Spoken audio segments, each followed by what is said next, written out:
Bonjour à tous. Une grande joie pour Cathy et moi d'être dans votre région en fin de semaine. Et parmi vous, on est en terre connue. Je connais Pasteur Clermont, je connais Olivier et la gang de jeunes qui sont venus à Rivière-du-Loup. Notre amie Pierrette, on a cheminé avec elle depuis 15-20 ans à notre église à Terrebonne. Louis Martin, que j'ai baptisé en 1993, et son épouse. Donc, c'est ça. On est en terre connue ce matin et content d'être là et d'apporter la parole de Dieu. Juste avant, c'était le temps des annonces. Moi, je vais en faire une. On va faire une conférence pour les couples ici même, dans votre bâtiment, le 27 avril prochain. Mais Jerry, c'est bien loin. Marquez vos calendriers et vos agendas immédiatement. Samedi 27 avril. Et c'est tout du nouveau contenu. C'est du jamais vu. C'est une nouvelle conférence qu'on a développée qui est intitulée Affrontons des sujets épineux. Et là-dedans, on va aborder 4 thèmes. Vivre avec une personnalité différente que la mienne, résolution des conflits, l'argent et une sexualité saine. Marquez-le dans vos agendas, 27 avril. Hier à Matane, il y a une vingtaine de personnes qui ont dit « on va être là ». Fait que laissez pas vos places être volées par des gens de l'extérieur. Rivière-du-Loup vont venir, tout le monde va être là. Vous allez entendre parler par Pasteur Clermont dans les semaines avant 27 avril. Merci beaucoup. Notre message ce matin sera une étude fascinante de la transformation de vie spectaculaire d'un homme qui a joué un rôle central dans, le ministère de Jésus, et 2, la croissance et le développement de l'Église chrétienne après l'ascension de Jésus au ciel. Est-ce que quelqu'un pourrait deviner c'est qui? Paul. Paul n'était pas dans le ministère de Jésus. Pierre, exactement. L'apôtre Pierre sera l'homme de notre étude. Il faut l'avancer. Maintenant, avant de vous dire quoi que ce soit concernant notre cher Pierre, je dois vous dire ce matin qu'il est un homme avec lequel je m'identifie à 100%. Je ne m'identifie nullement à Sidney Crosby. Je ne patine pas tellement bien et je n'ai jamais vraiment joué au hockey. Je ne m'identifie pas à François Legault. La politique ne m'intéresse nullement. Je ne m'identifie pas à Beethoven. Avoir cette créativité musicale est hors de ma portée. Je ne m'identifie pas à Bill Gates. Je n'ai même pas 1% de l'argent de ce milliardaire. Mais Pierre, je m'identifie à lui complètement. Voici quelques caractéristiques de sa vie. Parle beaucoup. Cathy? Ah oui, check. Énergétique, check. Un grand zèle, un grand amour pour le Seigneur, check. A commis des grosses gaffes, check. Grand pécheur, check. Pierre, le roi David et l'apôtre Paul, 3 hommes avec lesquels je m'identifie beaucoup.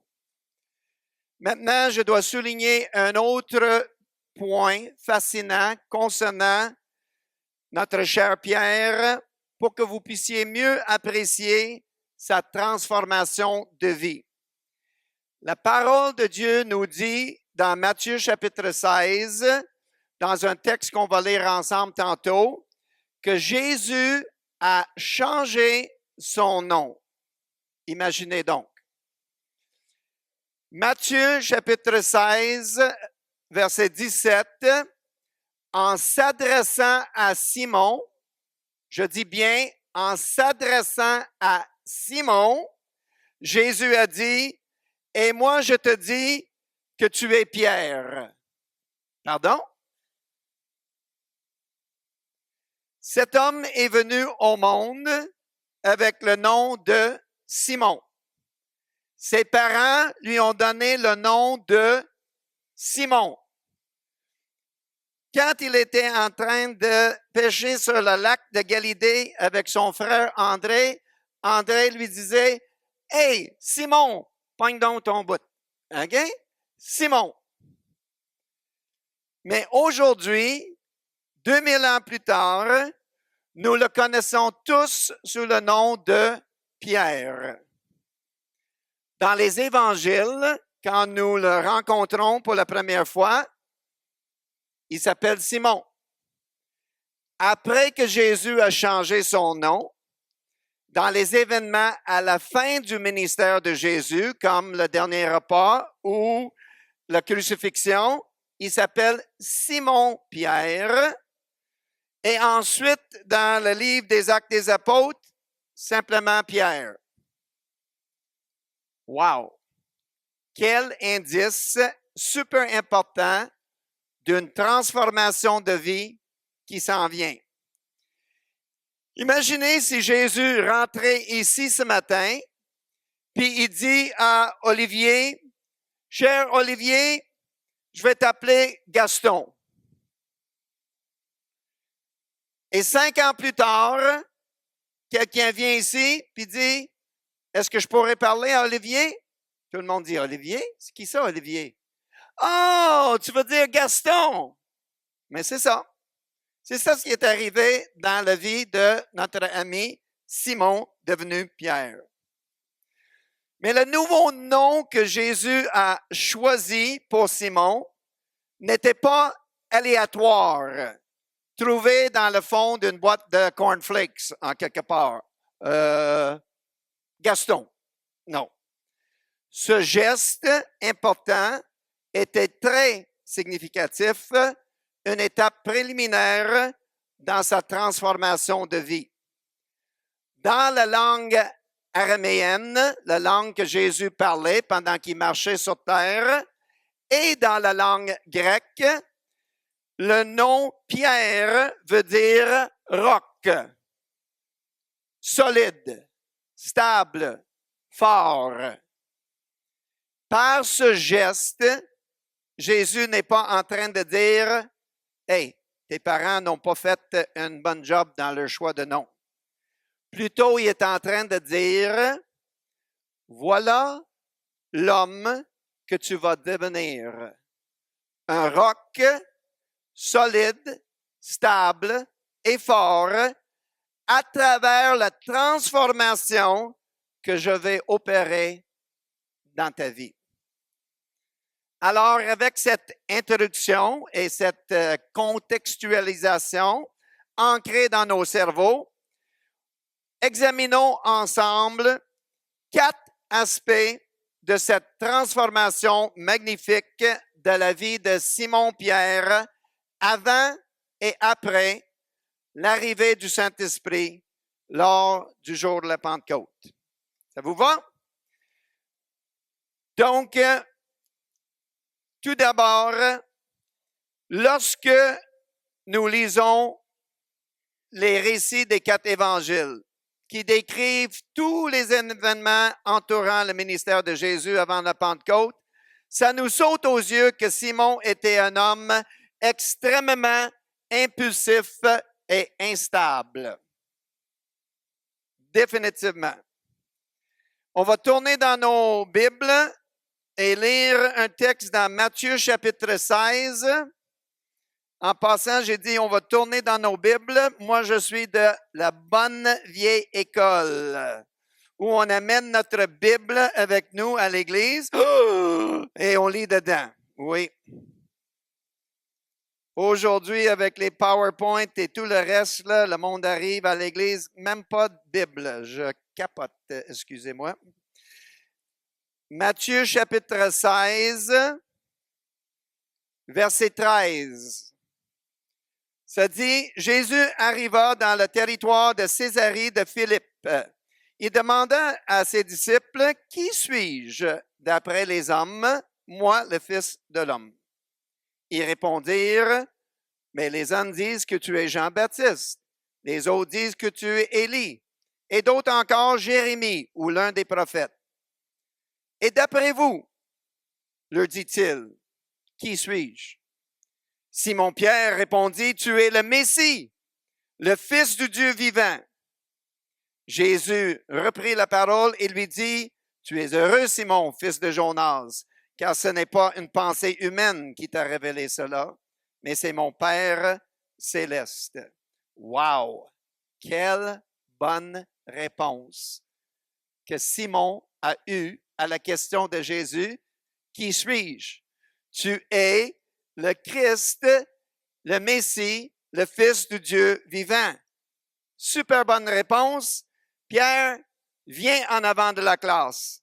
C'est toi qui vas choisir la collation, le premier aujourd'hui, Pierre. Exactement. Simon, le premier à parler. Impulsif, toujours vite à parler, toujours. Lors de l'appel de Simon à être un disciple, quand il a vu la pêche miraculeuse, qu'est-ce qu'il a fait? Tomber aux pieds de Jésus pour l'adorer? Pas pantoute. Au contraire, il a ouvert sa grande trappe en émettant des paroles impulsives et très peu réfléchies. Il a dit, « Éloigne-toi de moi, Jésus. » Simon dit au Seigneur de l'univers, « Va-t'en. » Pas tellement une bonne idée. Pas tellement. Lorsque Jésus enseignait aux disciples l'importance du pardon dans la vie, qui est intervenu avec une question? Simon. Simon interrompt et dit, « Seigneur, combien de fois devrais-je pardonner à mon frère? » Qui a toujours été le premier à parler impulsivement? Simon. Et cette fois-ci, dans le texte qu'on vient de lire, au verset 16, Simon, dans son impulsivité, a eu une très bonne réponse, une excellente réponse. Tu es le Messie, le Christ, le Fils du Dieu vivant. Et Jésus a utilisé ce moment important, cette révélation céleste de la part du Saint-Esprit à un simple homme nommé Simon. Il a saisi l'occasion pour faire trois choses importantes. Tout d'abord, il a changé le nom de Simon à Pierre. Deuxièmement, il a fait une déclaration prophétique foudroyante. Il a dit, « Je bâtirai mon Église et les portes de l'enfer ne prévaudront pas contre elle. » Et troisièmement, au verset 21, il a révélé pour la première fois clairement à ses disciples son plan, sa méthodologie pour accomplir le salut des hommes. Tout de suite après la déclaration de Simon, tu es le Messie, le Christ, le Fils du Dieu vivant. Jésus, on lit au verset 21, et dès ce moment, Jésus commença à révéler à ses disciples qu'ils devaient aller à Jérusalem, beaucoup souffrir aux mains des leaders religieux des Juifs, être mis à mort sur une croix et ressusciter le troisième jour. Et suite à cette déclaration de Jésus concernant sa mort, la nature impulsive de Simon se révèle de nouveau. Et je peux vous dire que son heure de gloire, avec sa réponse « Tu es le Christ, le Messie, le Fils du Dieu vivant, n'a pas duré longtemps. Bien malheureusement, il a réagi encore une fois impulsivement avec des paroles peu réfléchies, on pourrait même dire ce matin, stupides. Au verset 22, dans le même texte, on lit « Alors, Pierre a pris Jésus à part pour le reprendre. » Pas seulement qu'au début, il l'a envoyé promener, « Va-t'en Seigneur », mais là, un petit peu plus tard, il va reprendre Jésus. Jamais une bonne idée, jamais. Mais il a repris Jésus. Il a dit, « Non, Seigneur, no way, José, jamais, jamais, jamais au grand jamais, nous permettrons que tu sois mis à mort. Cela ne t'arrivera pas. » Et au verset 23, Jésus lui dit, « En arrière de moi, Satan,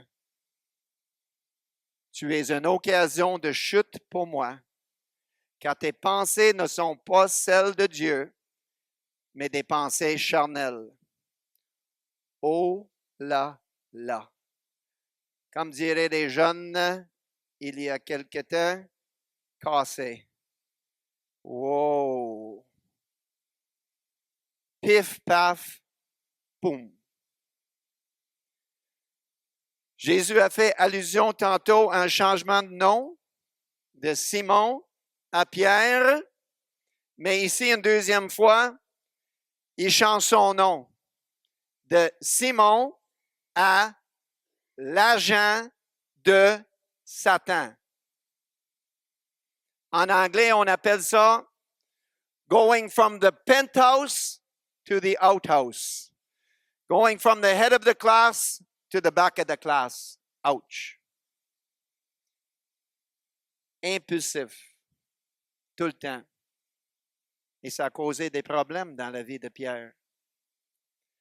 Et après le jour de la Pentecôte, merci d'avoir posé la question. On va voir sa vie après. Il est devenu un homme réfléchi, stable, solide et à l'écoute du Saint-Esprit. Regardons ensemble une autre histoire biblique très intéressante qui nous relate un autre incident dans la vie de Simon, qui est maintenant Pierre. Et dans cette histoire-là, il a aussi donné une réponse à deux volets. Et cette histoire-là nous révèle la transformation qui a eu lieu dans la vie de Simon-Pierre. C'est dans Actes chapitre 10. Je vous invite à y tourner. Et moi, je vais prendre une petite gorgée d'eau. Actes chapitre 10, s'il vous plaît.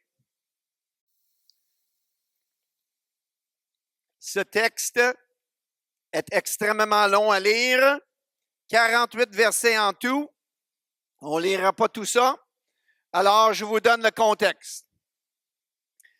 Actes chapitre 10, Pierre est maintenant rempli du Saint-Esprit, reçu au jour de la Pentecôte, et il est établi avec son ami Jean comme leader principal dans l'Église.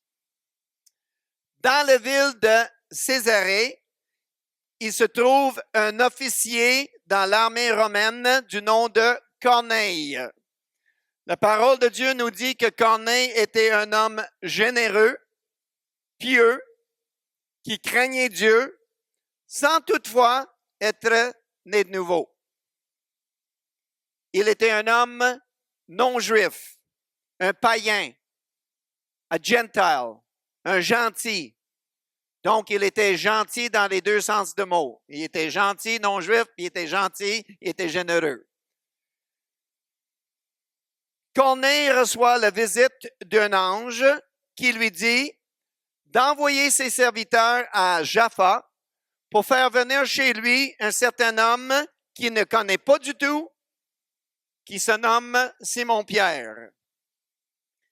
Pierre, pendant ce temps-là, y demeurer pour un court séjour dans cette ville appelée Jaffa, une ville côtière que Cathy et moi avons eu le privilège de visiter en 2011 en Israël. Pierre se retrouve à Jaffa un jour à l'heure du midi. Il est sur la terrasse de la maison en train de prier. Et les Écritures soulignent pour nous clairement que Pierre avait faim. Au verset 10, ça dit « Et Pierre avait faim ». Petit détail important. Pendant qu'il est en train de prier, Dieu lui fait voir une vision dans laquelle Pierre voit une grande nappe descendre du ciel et sur cette nappe, il y avait toutes sortes d'animaux très, très, très bons à manger. Chez Red Lobster, nous serions tous contents là. Oh! Avec un problème, un grand inconvénient pour Pierre, tous ces animaux étaient considérés comme impurs, comme péchés pour les gens de religion juive, dont Pierre.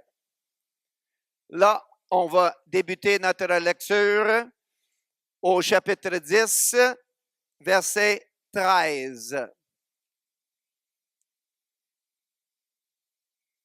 Une voix, Pierre, tue et mange. Mais Pierre dit, certainement pas, Seigneur, car je n'ai jamais rien mangé de souillé ou d'impur dans toute ma vie. Alors, la première déclaration de Pierre dans cette histoire-là, à qui est-ce qu'il parle? À Dieu. Il est en train de parler à Dieu. Dieu dit, fais ceci, et Pierre dit à Dieu, non. Encore le même gars que dans les évangiles, n'est-ce pas? Non. Pierre, lève-toi, tue et mange. Non. Tu comprends rien. Ah oui, je suis créateur de l'univers. Mais tu comprends pas. J'ai jamais mangé ça. Mais moi, je te donne permission. Non! On ne voit pas trop un changement dans sa vie, jusqu'à là. Mais là, au verset 17, là, nous voyons la transformation dans la vie de Pierre. Ça dit au verset 17, Pierre restait perplexe sur le sens de la vision qu'il avait eue. Ça veut dire étonné, bouche bée, sans comprendre, mais cette fois-ci, au lieu de continuer à parler puis à argumenter avec Dieu, Pierre fait quoi? Au verset 19, ça dit, il réfléchit. Bon mot, hein? Bon mot que tous les parents disent à leurs enfants. Réfléchir. Okay? Réfléchit. Mais Pierre, il réfléchit tranquillement, sagement. Et sûrement, il continue à prier et il se met à l'écoute du Saint-Esprit. Il cherche le sens de la vision. Il essaie de comprendre ce que Dieu veut lui communiquer par ce message. Il cherche la volonté de Dieu. Ça, c'est une grosse transformation dans sa vie. Le Simon des Évangiles n'aurait jamais fait ça. Mais là, ici, dans la suite de l'histoire, nous voyons cette transformation se poursuivre. Et les fruits et les résultats magnifiques qui accompagnent cette transformation. Au verset 21, Pierre dit à Dieu, me voici. Autrement dit, je suis disponible. Je suis prête à t'obéir. Je suis prête à faire ta volonté et non pas ce que ma chair me dit de faire. Je suis prête à être utilisée par toi dans l'accomplissement de ton plan merveilleux pour l'humanité. Et au verset 23, on lit que le lendemain matin, Pierre se levait pour partir avec les hommes chez Corneille. On appelle ça l'obéissance.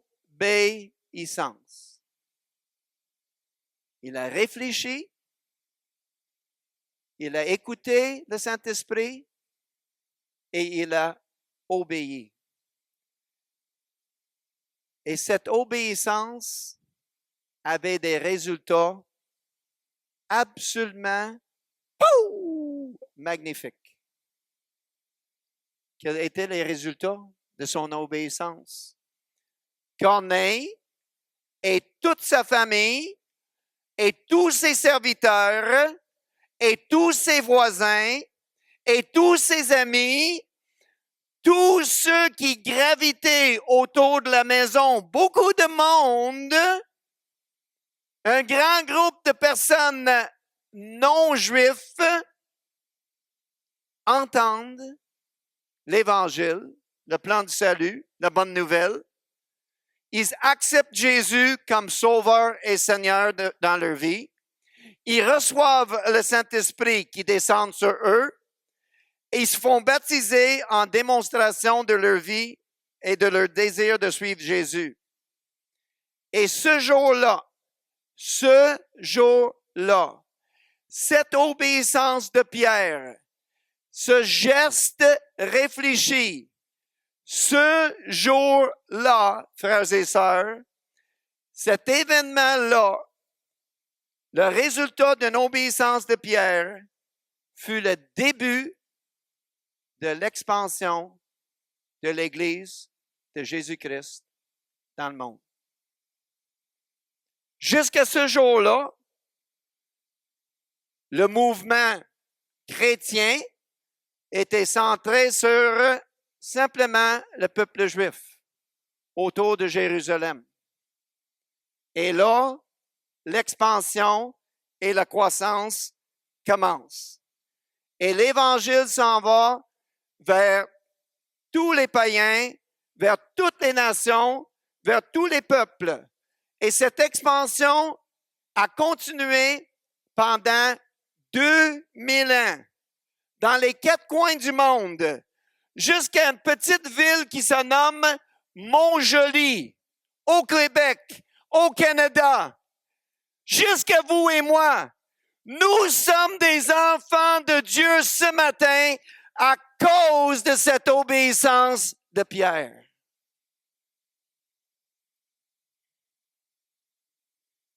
Savez-vous ce que je dis à ça? Wow! Gloire à Dieu.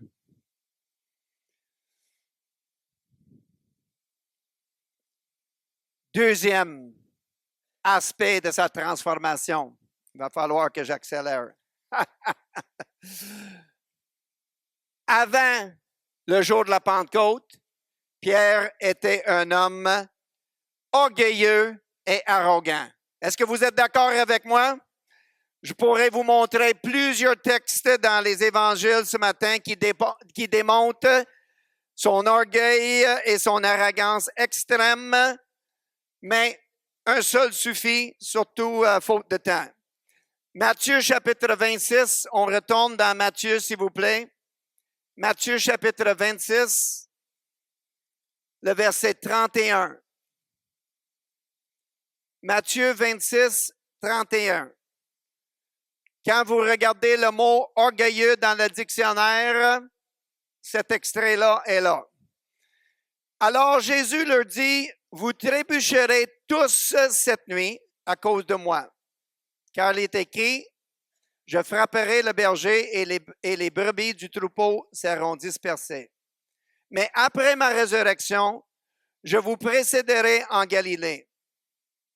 Pierre prit la parole et lui dit, même si tous trébuchent à cause de toi, ça ne serait jamais, mais jamais mon cas. Ouch! Jésus lui dit, je te le dis en vérité, cette nuit même, avant que le coq chante, 3 fois, tu me renierais Pierre lui répondit, « Même s'il faut mourir avec toi, je ne te régnerai jamais. »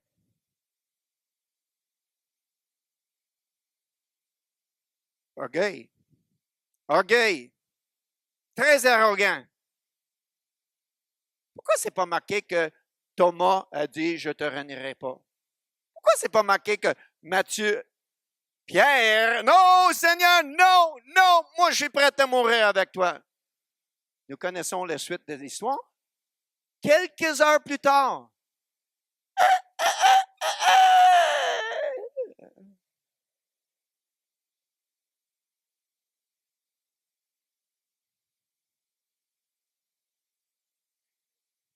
cette déclaration-là est une capsule parfaite et de l'arrogance qui remplissait le cœur de Simon avant la Pentecôte. Et après, il est devenu un homme d'humilité et de douceur.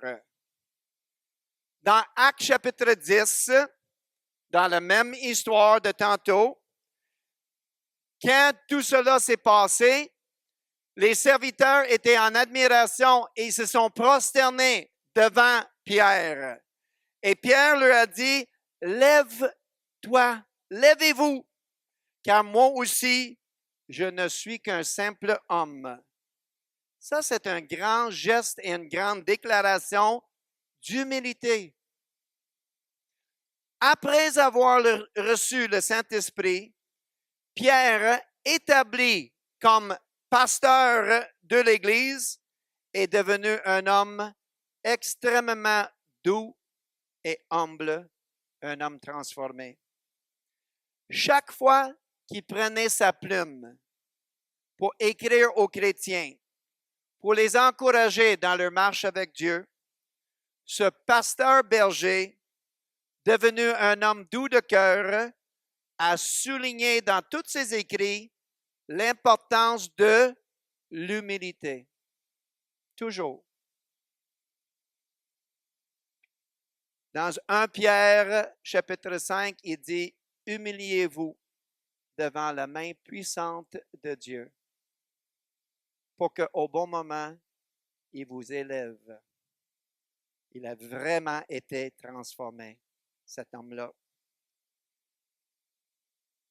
Est-ce qu'il y a quelqu'un ici ce matin qui sait comment Pierre a quitté ce monde, donnant sa vie comme martyr pour la cause de Christ? Il était crucifié avec la tête en bas parce qu'il a dit, « Je ne suis pas digne de mourir de la même façon que mon Seigneur. » Ça, c'est l'humilité. Troisième aspect, avant le jour de Pentecôte, Pierre était un homme peureux, craintif. On pourrait dire en québécois, sans tripe. Sans tripe. Encore une fois, un seul texte suffit pour nous faire voir cela, et j'y ai déjà fait référence. Tout ce que nous avons besoin de savoir sur ce sujet-là est dans le texte. Quand il a renié Jésus, même après sa grande déclaration, on pourrait peut-être comprendre s'il était devant une centaine de soldats avec des épées. C'était une petite fillette, une servante, qui est venue le dire, « Hey, toi aussi, tu étais avec cet homme-là. »« Non, je ne le connais pas. Non, non. » Un homme peureux, craintif, sans tripe. Après le jour de Pentecôte, cet même homme-là est devenu un homme courageux et audacieux. On pourrait dire sans crainte. De sans tripe à sans crainte. Dans les Actes des Apôtres, je vais vous la raconter au lieu de tourner, là, j'accélère dans ma présentation.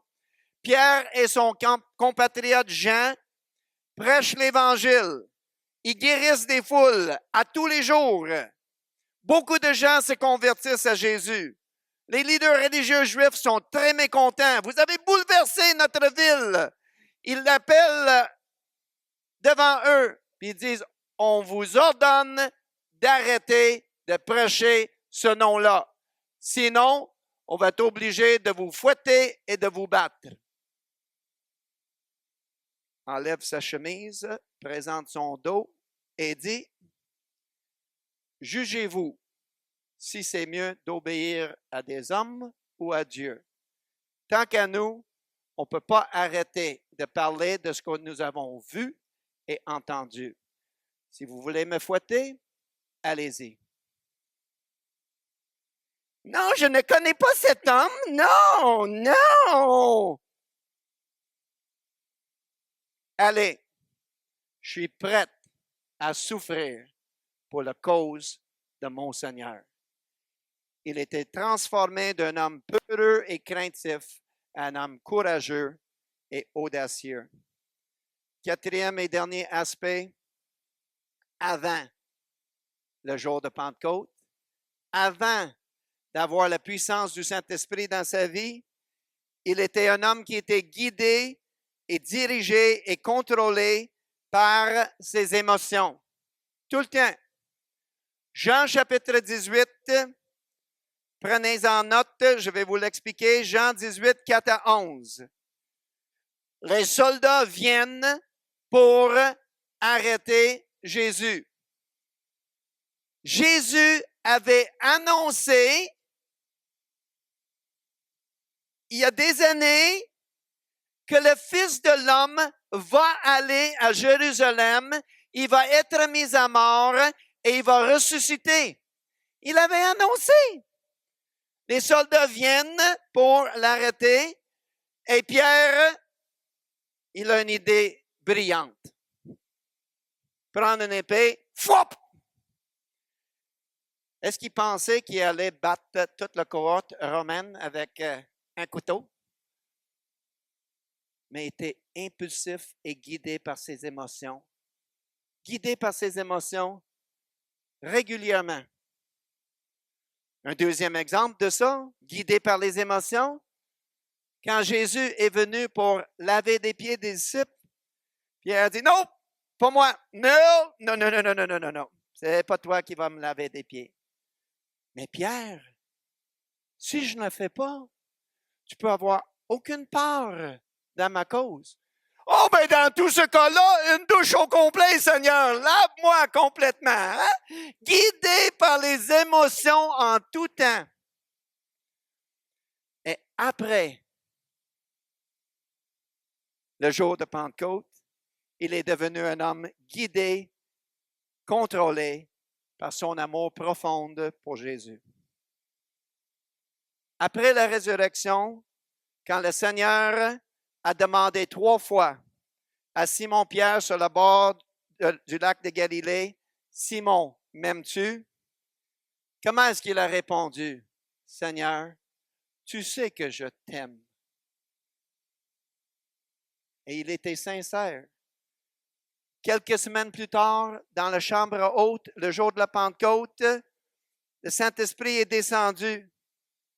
Et pour le restant de sa vie, Pierre a prouvé par ses actions quotidiennes qu'il était sincère quand il a professé son amour pour Jésus sur le bord du lac de Galilée. Vers la fin de sa vie, Pierre, pasteur de l'Église, a écrit les mots suivants. « Vous avez purifié votre vie en obéissant à la vérité.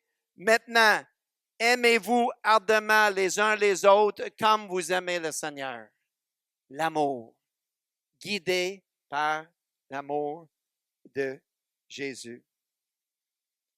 Quelle transformation, les amis.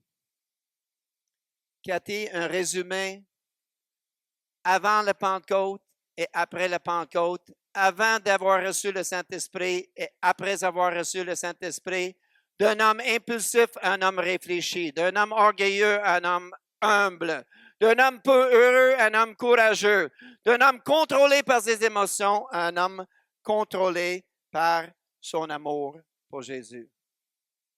Et nous. Et nous. Et nous. Les amis, on n'étudie pas la parole de Dieu simplement pour acquérir des connaissances et être en admiration devant une transformation de vie spectaculaire chez l'autrui. On l'étudie avant tout pour l'appliquer à notre vie. Et dans ce domaine, j'ai une très, très, très bonne nouvelle pour vous ce matin. Elle est la suivante. Cette même puissance transformatrice du Saint-Esprit qui a transformé la vie de notre frère Simon-Pierre, elle est disponible pour chacun de nous ce matin. Deux versets du Nouveau Testament détiennent la clé pour une vie chrétienne victorieuse. Cathy? Éphésiens 5, 18. Soyez continuellement remplis de l'Esprit. Et Galates 2, 20. Ce n'est plus moi qui vis, c'est Christ qui vit en moi. Cela résume la vie chrétienne. Dans cette conclusion, je vais vous partager une vérité qui est à la fois très simple et très, très, très profonde. Ça existe, ça. Très simple et très profonde. C'est probablement les paroles les plus importantes que je vais prononcer ce matin. Ne les manquez pas. C'est les paroles suivantes. De vivre la vie chrétienne. Il ne s'agit pas d'essayer très, très, très, très, très fort d'imiter Jésus et d'être une bonne personne. Il s'agit plutôt de laisser Jésus vivre en nous et à travers nous par son Saint-Esprit. Cette vérité importante est ignorée par beaucoup de chrétiens dans le 21e siècle. Tellement importante que je vais le répéter.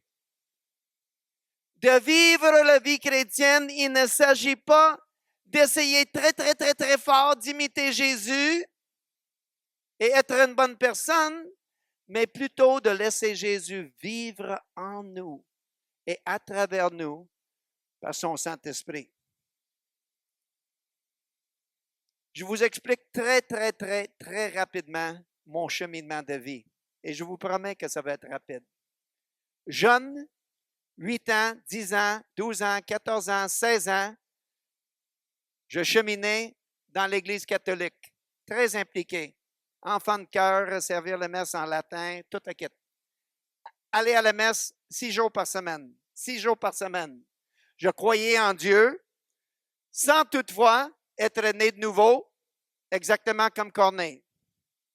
Et pendant toutes ces années-là, jusqu'à l'âge de 16 ans, j'ai essayé très, très, très, très, très, très, très fort d'être comme Jésus. Et savez-vous quoi? It never worked. Ça n'a jamais marché. Jamais. Pas plus que quelques heures. Oh, aujourd'hui, Seigneur, je ne vais pas mentir, je ne vais pas sacrer, je vais être humble au lieu d'orgueilleux, je vais aimer des personnes détestables. Ça n'a jamais marché. Mon record, c'était quelques heures. 2-3 heures, je vous dis. Là, à l'âge de 17 ans, j'ai compris l'Évangile, je donne mon cœur à Jésus, je suis né de nouveau. Et pour les 4 premières années de ma vie chrétienne, savez-vous ce que j'ai fait? J'ai essayé très, très, très, très, très, très fort d'imiter Jésus et d'être une bonne personne. Pendant 4 ans. De ne pas me mettre en colère, d'être doux avec mes paroles, de ne pas avoir la convoitise sexuelle pour les femmes dans mon cœur. Et savez-vous quoi? Ça n'a jamais marché. Mon record était quelques jours, peut-être 2-3 jours. Et ça n'a jamais marché. Et là, à 21 ans, à l'Université de Winnipeg, un frère mature dans la foi, il m'explique ce que ça veut dire de vivre une vie remplie du Saint-Esprit. Vivre par l'Esprit. Marcher selon l'Esprit. Vivre la plénitude du Saint-Esprit. Et ça fait maintenant 43 ans que je vis de cette manière-là. Ce n'est plus moi qui vis, c'est Christ qui vit en moi. Jésus en moi et à travers moi. Est-ce que j'ai une vie parfaite? Non. En effet, il y a 3 péchés qui me guettent dans ma vie. L'orgueil, la colère et la convoitise. Et chaque fois que j'essaie de combattre ces péchés par mes propres forces, c'est un échec. Et chaque fois, et définitivement la plupart du temps dans ma vie, que je dis, Jésus, de mes propres forces, je déteste cet individu. Je la haïs. Donne-moi ton amour pour lui. Chaque fois que je dis, Jésus, aujourd'hui, chasse ma colère et remplis-moi de ta paix. Chaque fois que je dis, Seigneur, réveille-moi de ton humilité. Chaque fois que je dis, Saint-Esprit, ton fruit, c'est la maîtrise de soi. Donne-moi tes yeux quand je regarde aux femmes. Chaque fois que je me fie à la puissance du Saint-Esprit, la victoire est à notre portée. Les amis, la puissance transformatrice du Saint-Esprit doit être notre force quotidienne. La puissance transformatrice du Saint-Esprit doit être notre source de victoire. La même puissance transformatrice du Saint-Esprit qui a transformé la vie de Pierre est disponible pour chacun de nous, chaque jour de notre vie. Prions, s'il vous plaît.